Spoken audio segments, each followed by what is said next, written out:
What's going on, everybody? It's Joe from the Acceptable Casualties, here to do a little series of teaching videos for those of you who are interested in Battlegroup. It's going to be about maybe 1 to 5 videos, somewhere in that range, probably 4 or 5.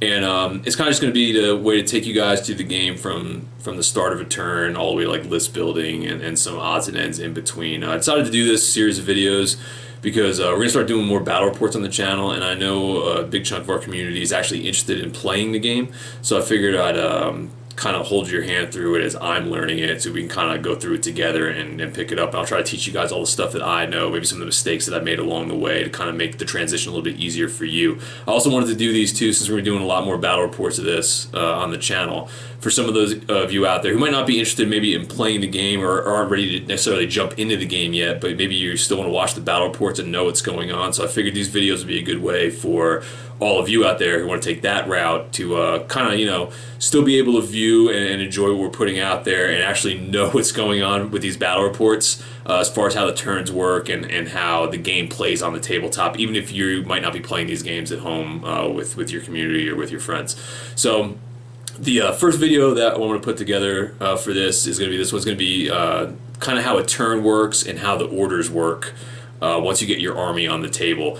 We'll start getting into the missions and all that kind of stuff a little bit later, but I kind of wanted to start with the turn system and how the orders work, because that really is the core of this game, and how things really unfold on the table really all starts with that. So I figured we'd kick it off with that for the videos, and then it also translates well to watching the battle reports that we're going to be putting out there. I think by the time you guys see this video, there'll probably be the next battle report for this is probably going to be the week after. So just so you guys know, so if you guys watch this, you'll have a week to process it, and then you'll be able to see how it works on the tabletop.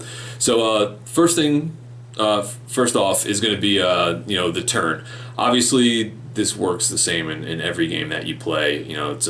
It's a quasi I go you go system as far as who has control of the table, but there are orders that you can interrupt your opponent's turn and use. But for how we're going to be working it right now, we're just going to be taking it as my turn, or for the viewer at home, your turn as well.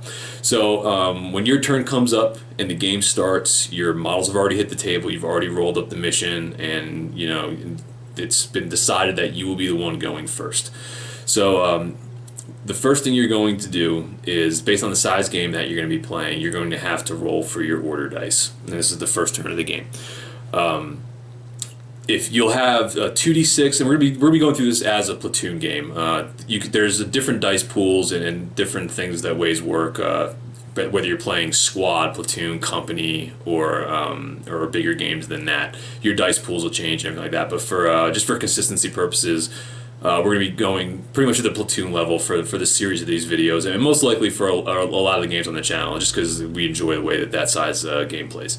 So you're going to end up getting order dice. For the platoon level, you get a 2d6 for your orders to start your turn. So what's going to end up happening is you're going to get your 2d6, and then for every officer unit that you have on the table, you'll get a +1 order to it. So at the beginning of your turn, like I said, you roll your 2d6. We'll say we roll a 7, and then you have 2 officers on the table. They could be like your forward HQ or like the command team for a platoon. And there's different ways to get officers on the table, and we'll go over that during list building. So you'll have 2 officers on the table for our example. You rolled a 7, so you'll get 9 orders. That is your pool to hand out orders to all the units that you have available on the table. The thing is you can't issue more than 1 order or series of orders to a particular unit. So if you end up rolling like 12 orders up and you only have 8 units on the table, you have four orders. They just get wasted. They don't get used. It's not really a waste, but you don't get to use them. You just end up rolling over what you could use. If you end up rolling like a 2 or a 3, then you're really going to have to prioritize what units inside your on the table right now need to be put in a position to achieve whatever your battle plan is, or maybe you're going to put them in a situation to where you're going to set them up in ambush or do some other things to kind of deal with your opponent's counterattack for his turn, because you obviously aren't going to have enough orders to make a push in a certain area and really make a dent in whatever his defenses are. So based on what you roll up, it will affect the ebb and flow of the game, and as the pendulum swings, it will make a difference as far as how aggressive you can be on your turns, or maybe if you want to scale things back and play a little more cautiously and hope that your next turn or two will be able to make up for the deficiencies that you had when you're rolling for this particular turn. So that's things to keep in mind with the dice rolls for issuing your for getting your orders. It varies throughout the game. It's not a steady thing, so you really need to use each order and put a lot of thought behind it, because they do have a lot of weight to them, especially since you don't have an infinite number of them, and each unit probably won't be activated each turn. So like I said, for our example purposes, we had 9 orders ended up getting rolled up. So as far as issuing orders go, you'll have your units on the table. You will then go unit by unit on the table. Units really consist of, you have a rifle platoon, and this is for Flames of War players out there, maybe some other people who play different games. For Battlegroup, your unit, well, you have a platoon, is broken up into actual multiple units. You'll have your command side of the platoon. Each one of your rifle teams can be broken up into a unit. So usually you're going to have 3 of those in there. And then we'll say like Germans, for example, you'll also get 3 light machine guns to support those rifle teams. Those rifle team squads. So in a German platoon, usually you're going to be working with about 7 units. So if you just wanted to work one platoon, and on the table right there, that's 7 of your orders. So just to kind of show you how thin these orders really are as far as working your whole army, you really have to put some thought into how to use them. So say we issue an order out to a regular rifle team we want to push on the table. You'll give them their order, and then they'll have to complete it from start to finish. You usually get 2 sections to an order, whether it's like move and fire or shoot twice. There's like a couple different ones we'll be getting into a little bit later. But you have to complete the order completely. There's no doing it halfway, seeing how something else works out, and then coming back to that unit. You have to issue an order to one unit, and they have to complete it. Once that's done, they're done, and then you move on to the next unit. And you continue to do this until you end up completing all of your orders. For the turn, and it works like that for every turn, no matter how many orders that you get. There's really no workaround to that. There's different orders you can issue that kind of change things a little bit, and we'll be getting into that a little bit later. So that's kind of just how the orders work. You issue one unit at a time until you complete all of your orders. That's the basic way to look at it. Next up is going to be your types of orders. So these are the orders that you can hand out to all of your units on the table, whether they're infantry teams, gun teams, whether you're working with vehicles, tanks, any kind of support units, all things like that. There's some general orders that kind of work for everybody, and then there's some other specialized orders that really pertain to specific units on the table that are maybe a little more specialized than some of the other ones. So obviously the first one that we're going to go over is, we're playing a World War II game. What do you guys want to do? You want to shoot stuff.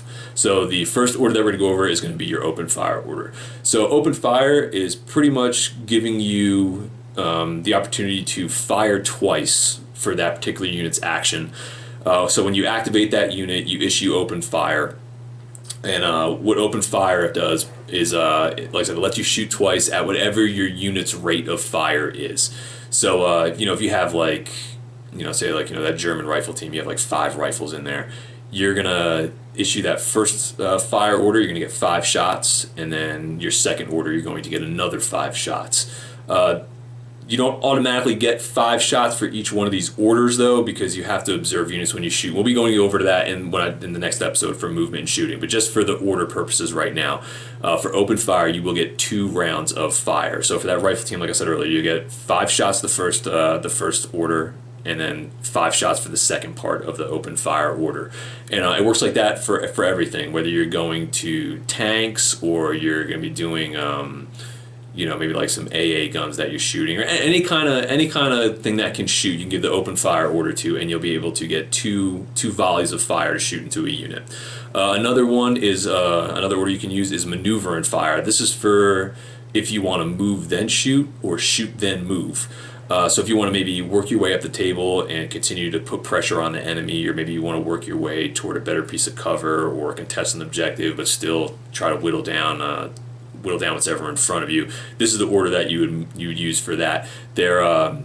There is a penalty for it, so it's going to be a little bit harder for you to hit the enemy, obviously, because you're moving and shooting at the same time. And it's the same thing as if you shoot first and move. You're taking this -1 penalty no matter what. So when you issue these orders, or actually any order, you want to tell your opponent what you're doing ahead of time, just so they know what's going on, and then you know what penalties or bonuses to add to whatever dice rolls that you have while you're playing the game. So you don't just make it up as you go along to kind of fit your needs. Everybody knows what's happening on the table before the dice are even thrown.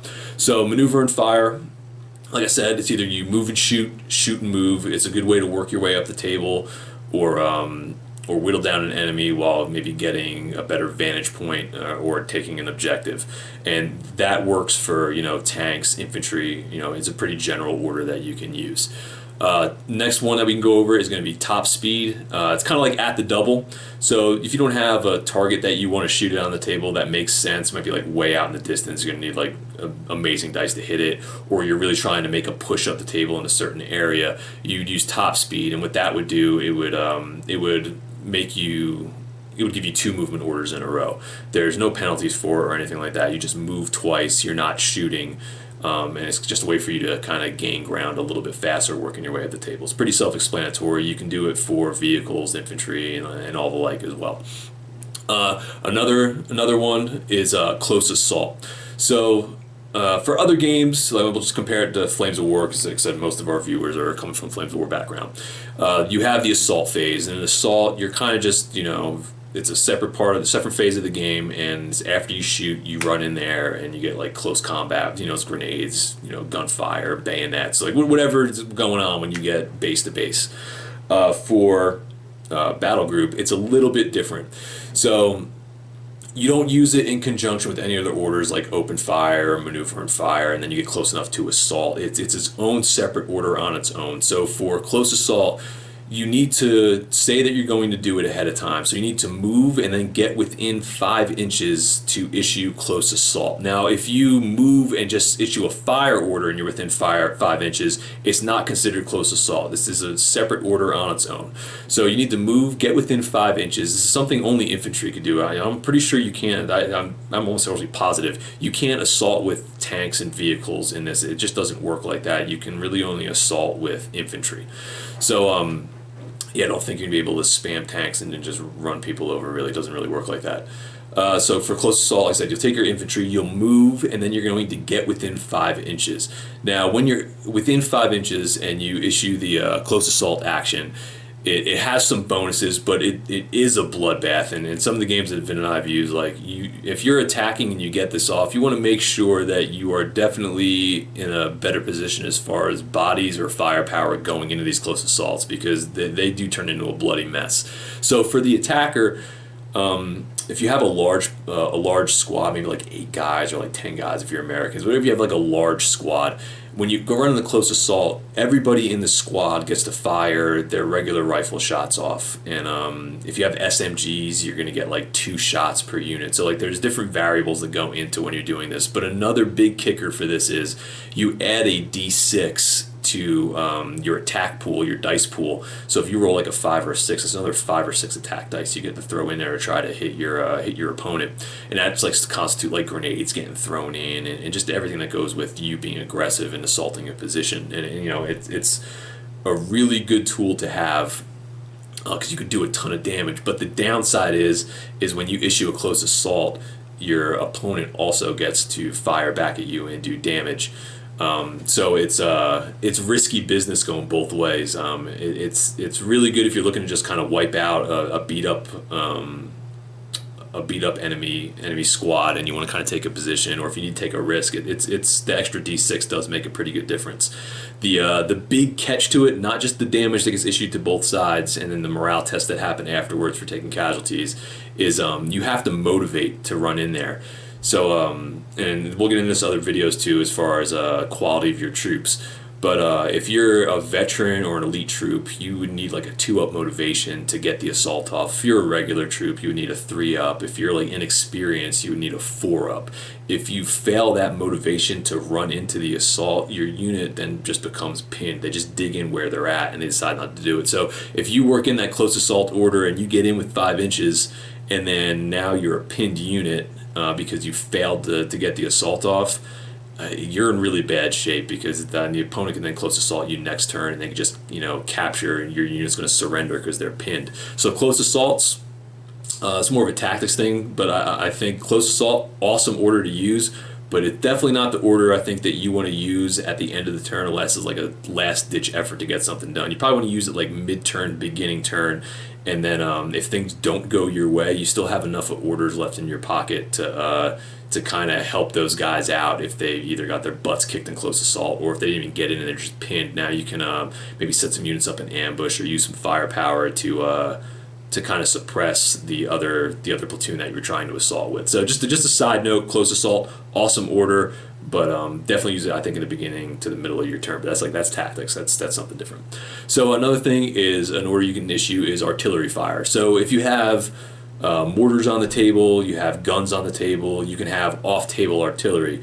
You can issue orders for artillery fire. So how that's going to end up working is, the basics is, you're going to have either like an officer on the table that can spot for mortars or artillery based on how you put your list together, and they will be able to spot. It takes an order for them to spot.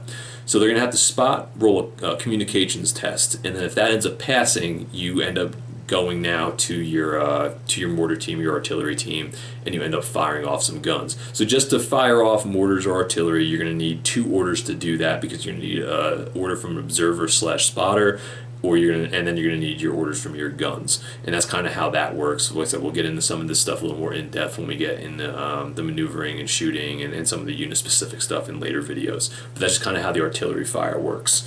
I have the book down here if you're wondering what I'm looking at as well. Also, some of the other ones that are on here is going to be like disembarkation, like unlimbering guns.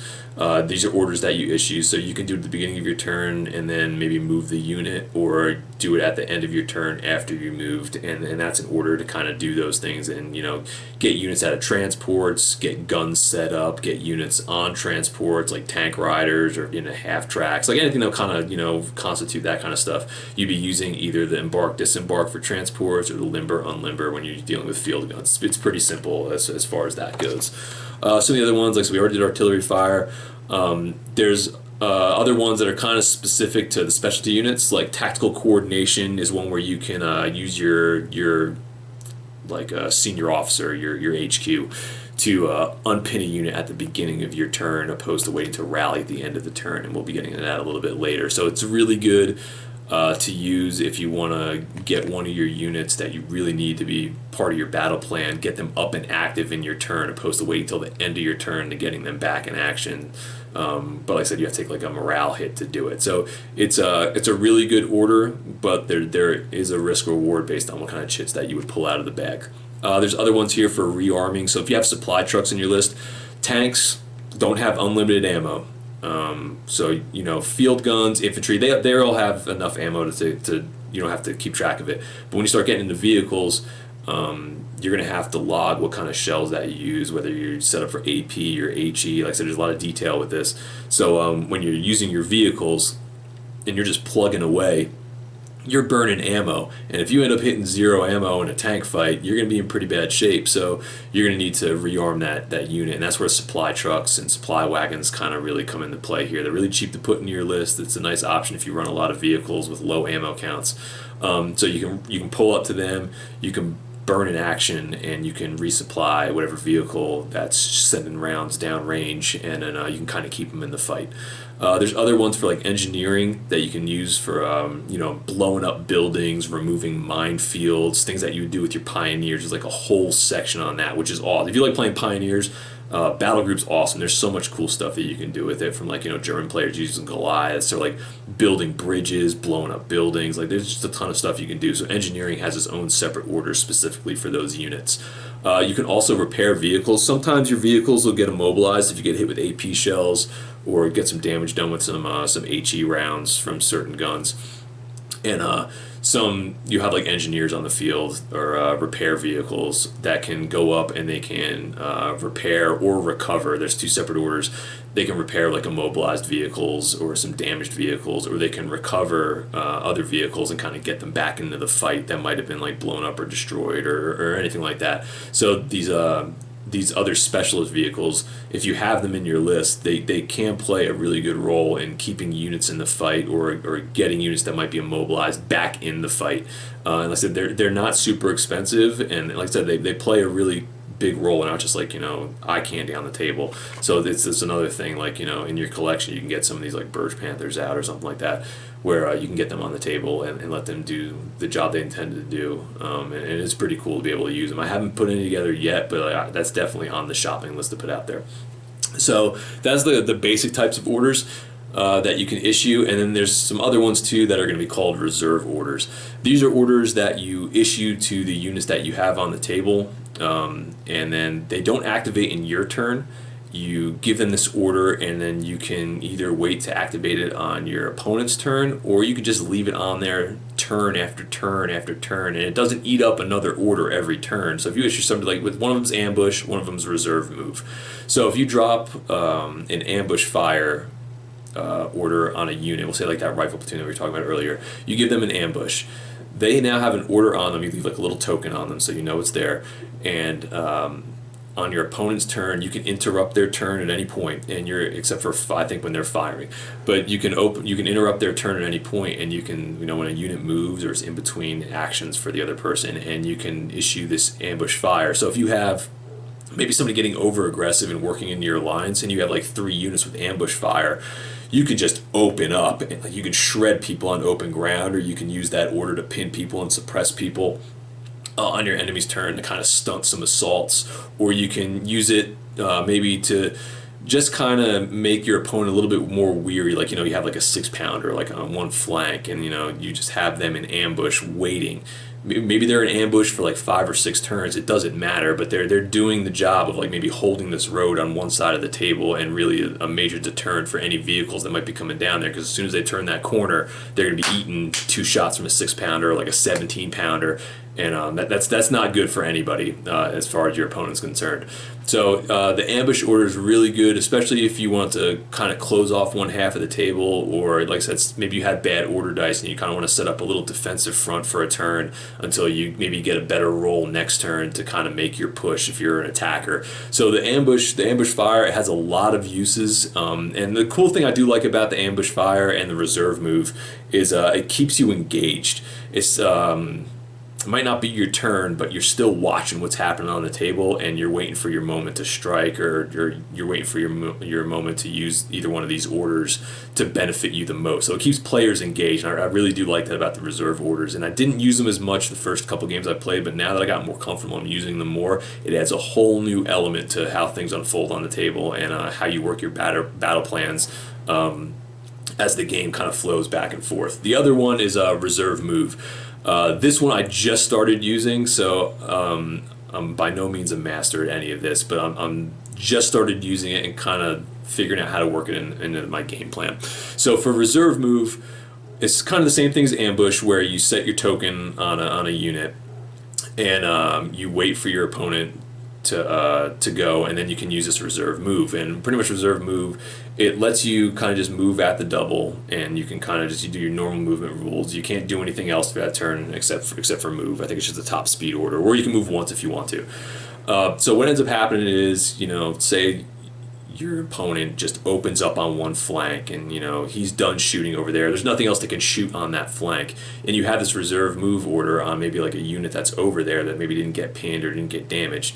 You can use that reserve move, and you can move them up the table now, since there's no more threats to fire at them, and you can gain ground. And then when your turn comes up again, now you have a unit that's pushed up a little bit farther, and now you have the initiative because it's your turn, so you can activate them again, and you can cover like 20 inches of ground if you do 2 top speed orders with an infantry team, and you can really get into some advantageous positions early on in the game if you use it right. It's great for that kind of stuff. It's also great too, and Vin used this pretty well, and so I got to give him credit for this. I had a couple guys set up an ambush, and he ended up trying out the reserve move order. So at the beginning of his turn, he used this unit to kind of run across a gap in between 2 hedgerows, And it was just such a tasty target that I ended up popping a couple ambushes to try to do some damage on these guys and get Vin to pull a chit.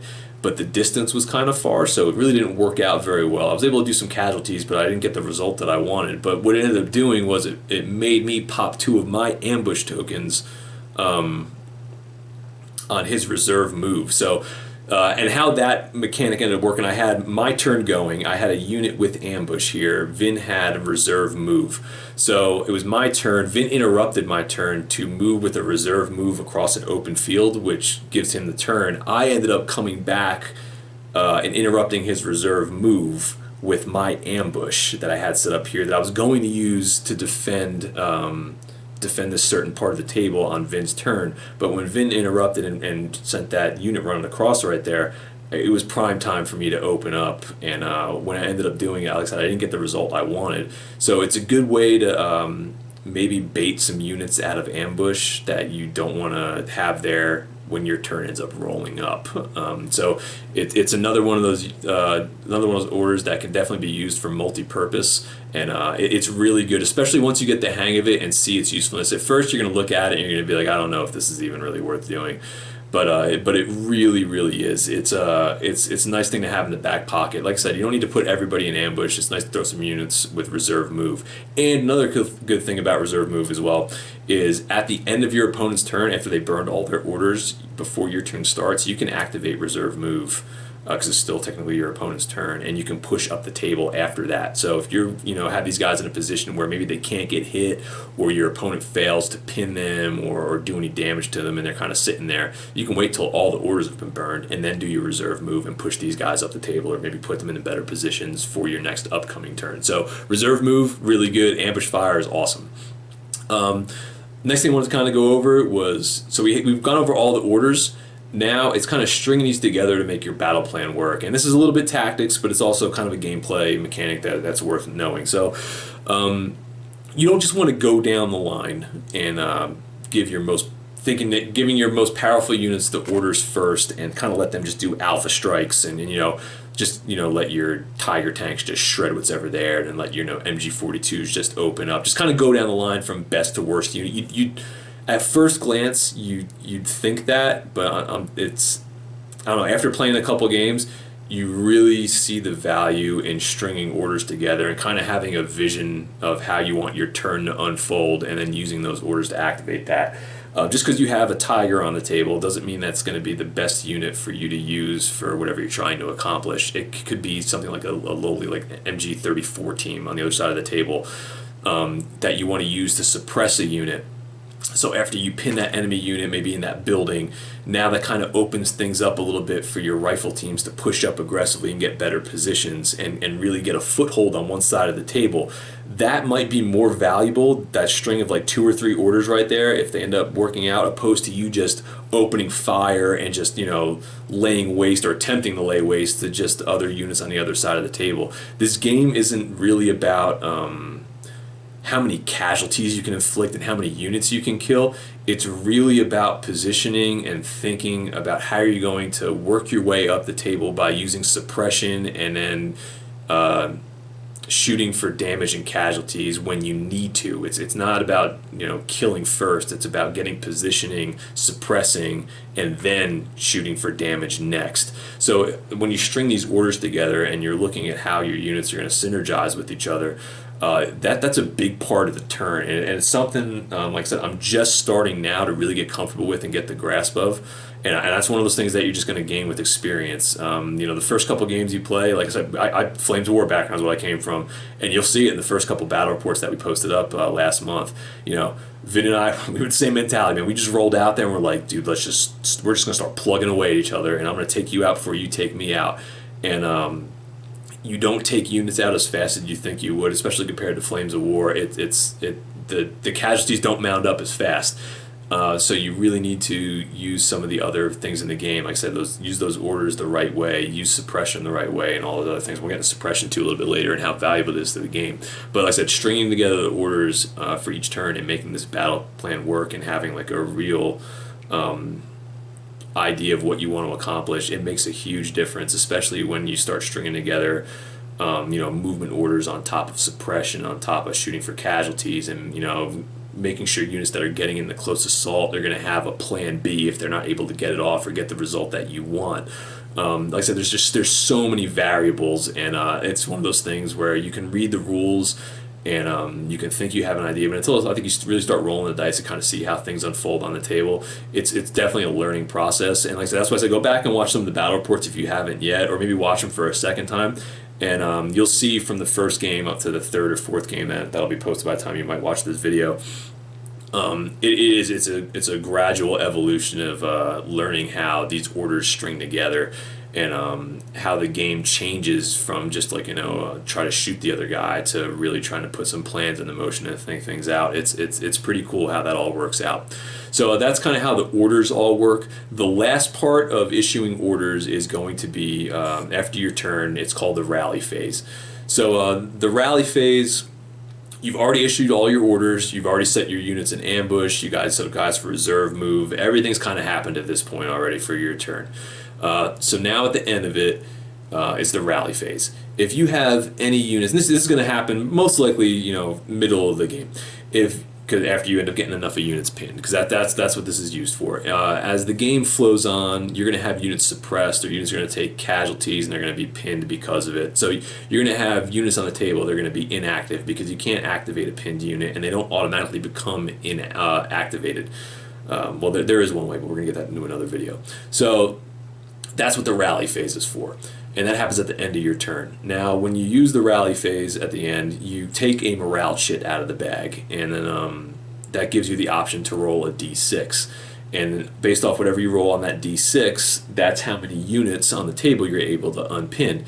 Now, when you think about that, like, oh, it's great, I can get like 3 or 4 units back on the table, and then I'm good to go. It is good, but the downside is you take a morale hit for it, and you get them back at the end of your turn. So what could happen, and this did happen to Vin a couple times, it didn't happen to me as bad, but you rally these units, but you don't get to do anything with them. They're just kind of back in the fight, and now they have to weather another turn before you can activate them again, because it happens after all your orders are issued. So, like say, like you got that tiger, and like he was pinned, and now you unpin him with the rally, you take that motivation shit. Now he has to go through the next turn to be able to be used by you, but that just puts them in a prime situation now to maybe you're able to pin that tiger again. So maybe like that shit you just pulled for that rally, or any unit, not just the tiger, that gets any unit that gets repinned again, you kind of just, there's a chance that you wasted some morale points to activate units that you're not going to be able to use.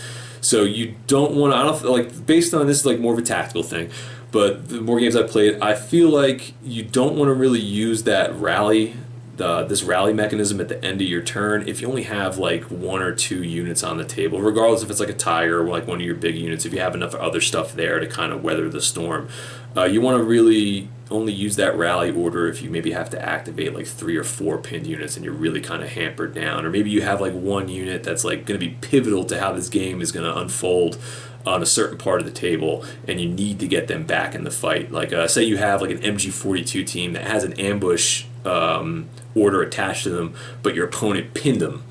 So you can't use your ambush because you're a pinned unit, but if you end up rallying that unit, they still have the ambush token sitting there on them, so now you have them back in the fight, and they're now able to ambush. So if your opponent isn't able to pin them before you get that ambush order off, like they're right back in it, and that's a big deal. So the rally phase, I think it's one of those things that you really have to use strategically. You're not just going to want to unpin 1 unit every turn and roll the dice just to get them back in the fight. You're going to blow through your morale, your battle rating, super quick doing that. It's really not worth it. And we'll get into battle rating a little bit later too for some other videos.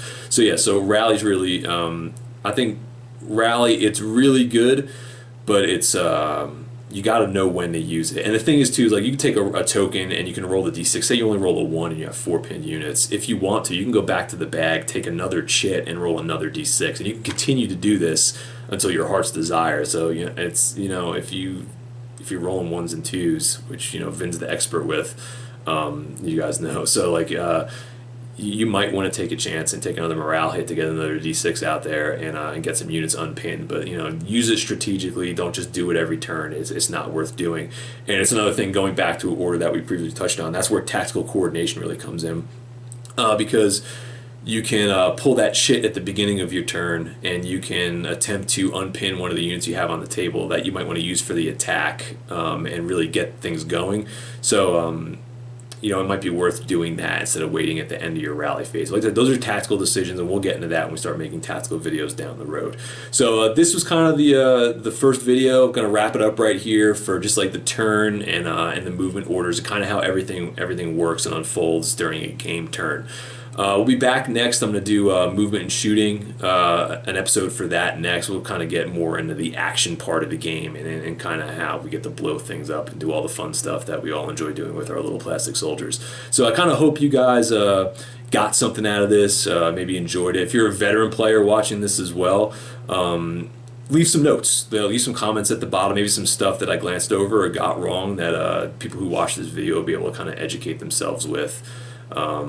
And not play by my mistakes, but I think I got most of it right. And like I said, this is just a general overview of how this stuff works. Once you get the rule book in your hands and get some games under your belt, if you're going to play, you'll be able to really dig into this and get a little bit more out of it than what this video just gave you right now. And for those of you who are just looking to watch battle reports and kind of just want to know what's going on, I think the information that you got out of this it'll be more than enough to keep you guys stringing along the turns and kind of understand what's going on. So thanks for watching. If you haven't already, like, subscribe, all that jazz. You guys know the routine. And keep an eye out. Like I said, we're gonna have some more Battlegroup battle reports coming up the next couple weeks, as well as some more of these learning videos. I'm gonna try to get these out relatively quick, so you guys can soak all this stuff up like a sponge and not have to really string it out over weeks or a month or anything like that. So thanks for watching, and I'll catch you guys later.